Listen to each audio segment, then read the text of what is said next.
בשביל להיות שם בשבילם ולממש את מה שאבא שלי ואחותי השאירו מאחור. האמת שדי קשה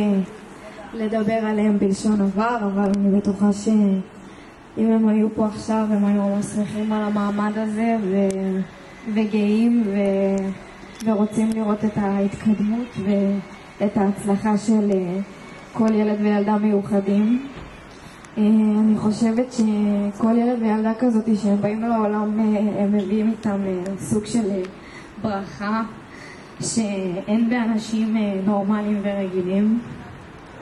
אבא שלי, הדרך שלו בחיים הייתה להפוך את הילד המיוחד לילד רגיל, והילד הרגיל בעיניו זה היה מיוחד. כאילו הוא אף פעם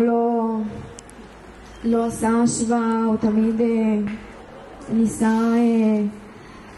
לתת לאחותי את היחס הרגיל הזה, שתהיה חלק, וכל מקום שהלכנו הוא לקח גם אותה והוא עשה הכל בשביל שהיא תשתלב בחברה בצורה הכי טובה ומשמעותית, ואני מקווה שככה גם הדיירים החדשים של הבית הזה יהיו וישתלבו בצורה הכי טובה שאפשר בחברה ובאמת יהיו מסופקים ופשוט ימשיכו את הדרך הזאת וחד משמעית להאמין ולראות קדימה